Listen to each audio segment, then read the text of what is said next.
o sea, toda la fibra. Por tanto, este parámetro como tal se lo está dejando de utilizar porque no nos da un dato fiel, digamos, de todo lo que es fibra. Sin embargo, a esta porción que nosotros la determinamos como fibra cruda a través de esta técnica, eh, le damos mucha importancia fisiológica. ¿Por qué es importante? Porque es muy activa la fibra en el peristaltismo y en la limpieza del colon, ayuda a prevenir ciertas enfermedades y eso la hace un parámetro muy importante. Entonces, eh, ¿qué es la celulosa, hemicelulosa y lignina?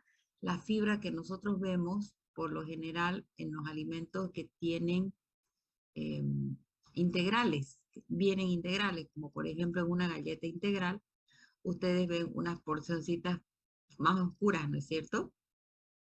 Bueno, esa es la lignina, por ejemplo, que es visible a nuestros ojos y la parte brillantita es la celulosa y la hemicelulosa.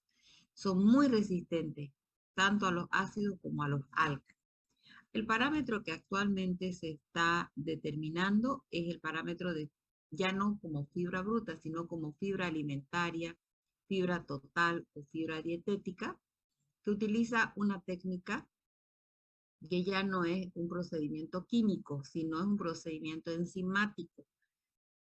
Por lo tanto, es un parámetro, si bien es el mejor parámetro porque cuantifica toda la fibra que está presente en el alimento, necesita también de un kit especial, utiliza distintas enzimas que va degradando enzimáticamente a todos los componentes del alimento y al final lo que queda sin degradar es la fibra. Pero a través de este parámetro de fibra alimentaria, no solamente yo investigo la celulosa, la lignina y la hemicelulosa, sino el total de la fibra. Y el total de la fibra son otros polisacáridos, como por ejemplo manano, compuestos como las gomas, los mucílagos, que si yo los determinara por la anterior técnica, van a ser destruidos por ácido y álcali. Y en esta técnica sí se pueden detectar. Entonces, en este parámetro es importante porque el total de la fibra llega a ser cuantificada. Tanto esta fibra alimentaria o la fibra bruta de la que estábamos hablando no es un nutriente, sino constituyen componentes químicos importantísimos desde el punto de vista fisiológico, pero no se absorben ya que nuestro cuerpo no tiene las enzimas necesarias para poder digerirlo y posteriormente absorberlo, como por ejemplo lo hace los animales herbívoros, ¿no? Que encuentran fuente de energía en las componentes de la fibra, nosotros no. Pero como les digo, es muy importante por la función fisiológica que tienen en nuestro cuerpo.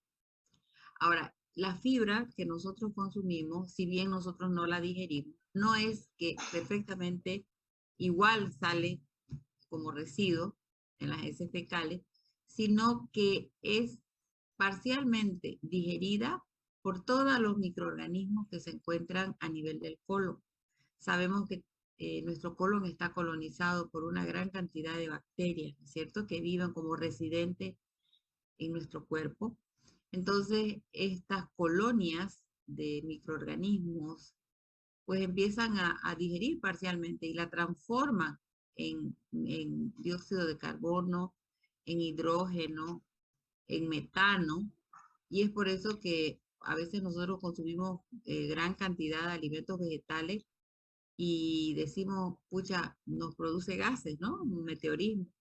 En realidad se generan a partir de esta digestión parcial que hacen las bacterias. Igualmente a partir de la fibra, las mismas bacterias pueden producir ácidos grasos de cadena corta que sabemos que son volátiles. Y ahí en el libro dice acetatos, butiratos, propionatos, pero esos no son los ácidos, ¿no? Ahí en realidad se trataría de ésteres, pero que son derivados del ácido acético, butírico y propiónico. Entonces los ácidos de cadena corta que se llegan a generar son ácido de 2, 3 y 4 átomos de carbono. Como ya había indicado, la fibra no es un nutriente. La presencia física de la fibra estimula el peristaltismo y esta fibra alimentaria o fibra total que está presente en los alimentos vegetales, pues las vamos a clasificar en dos grandes grupos, que son la fibra insoluble y la fibra soluble. Este término de fibra soluble, como lo vemos acá, no es indicativo de que sea fibra que se disuelve y que nosotros podemos digerir. Se llama soluble porque es una fibra que absorbe agua y se hincha, pero no se llega a disolver. En cambio, la fibra insoluble es una fibra que si bien se puede humedecer, no se hincha, por eso se llama insoluble. Entonces, ambos son fibra, ambos no son nutrientes, ninguno de los dos se absorbe a través de nuestro tracto digestivo, pero esta fibra insoluble es la que no se hincha y esta sí se hincha. ¿A qué me refiero con la fibra insoluble? Por ejemplo, si ustedes van a una farmacia y piden fibra, le van a ofrecer distintos tipos de fibra. Existen algunas fibras que vienen parecidas en lata y que viene un producto parecido al afrecho que se obtiene a partir de la harina de trigo. Y es fibra de trigo o salvado de trigo, les dicen, ¿no? Ese no llega a ser pulverizado, esa materia triturada en pedazos pequeños, que o generalmente es de color café, marrón, intenso, y que realmente se le llama salvado o afrecho, y ustedes en la farmacia lo compran, por ejemplo, como Cofibran, es una materia un poco áspera, que incluso cuando la persona la está consumiendo, raspa la garganta, ¿no es cierto? Esa es la fibra insoluble. ¿Cuál es la función fisiológica de esa fibra insoluble? Aumenta la masa fecal, por eso es muy importante la fibra en general en nuestra fisiología, provocando heces más voluminosas y blandas. En otras palabras, evita el estreñimiento. Al pasar la fibra por nuestra pared intestinal, la limpia, facilita el tránsito y evita el estreñimiento. Eso, todas las fibras tienen ese efecto, pero esta fibra insoluble, a esa que yo les digo que la conocemos como salvado, tiene una función muy importante: prevenir el cáncer. ¿Por qué? Disminuye la concentración y el tiempo de contacto de potenciales carcinogénicos en la mucosa del colon. Es decir, si nosotros hemos consumido compuestos que vienen por ejemplo, en el alimento vegetal, muchas veces son pesticidas, residuos de herbicidas, metales pesados, que son compuestos químicos que inducen o generan cáncer. Entonces, al estar en contacto con la mucosa intestinal, la fibra acelera el tránsito intestinal y evita que esos compuestos químicos estén mucho tiempo en el intestino y lleguen a tener una acción patógena. Por eso es muy saludable consumir grandes cantidades de alimentos que tengan salvado. Y eso lo encontramos por lo general en los cereales integrales y también en las hortalizas. En cambio, la fibra soluble es esa fibra que se hincha. ¿A cuál me estoy refiriendo?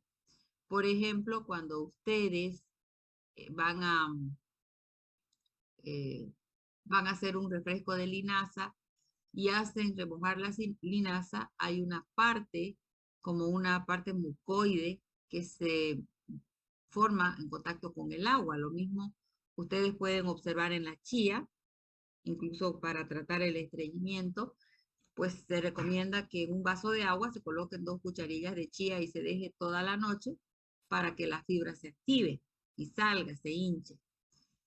Cuando nosotros consumimos avena, y especialmente si la hacemos hervir, nosotros también vamos a ver de que hay una fibra y un material mucoide, blando, que se libera. Tenemos, por ejemplo, las cáscaras de los cítricos bajo las formas de pectina. Bastante fibra nosotros encontramos en las leguminosas de este tipo de fibra, lo que es soluble. Al igual que la fibra insoluble, tiene la misma función de acelerar el tránsito e incrementar el volumen de las heces y así evitar el estreñimiento, pero esta también, lo que está subrayado, tiene una función especial. Enlentece el vaciamiento gástrico y aumenta su distensión, prolongando la sensación de saciedad. Es decir, nos da una sensación de llenura, porque en nuestro estómago se forma esa masa espesa y está más tiempo que el estómago. Entonces nos da sensación de llenura. Ese es el fundamento, por ejemplo, del consumo de las algas como, como inhibidor de apetito. Hay unas cápsulas que vienen de algas, ¿no es cierto? Eso está muy difundido y nosotros lo podemos encontrar en la farmacia. Entonces la persona dice, se toma una cápsula y la instrucción es que con la cápsula nosotros bebamos 2 vasos completos de agua. Entonces ahí en nuestro estómago, con el agua que estamos bebiendo y cuando se libera el contenido de la cápsula, entonces se va a formar ese gel que nos va a dar sensación de plenitud, de llenura. Y bueno, como es mucoide, como es eh, espesa, ayuda a regular los niveles glucémicos y del colesterol. Entonces, por esa misma textura o forma física que tiene esta fibra, los azúcares que son solubles y fácilmente absorbibles por nuestro tracto intestinal quedan atrapados más tiempo en esa masa mucoide, de tal forma de que no va a haber un incremento brusco de los niveles de glicemia, sino va a ir absorbiéndose pues progresiva y paulatinamente porque esa masa no las libera bruscamente. Lo mismo ocurre con el colesterol, ¿no? O sea, no hay un aumento brusco de estos analitos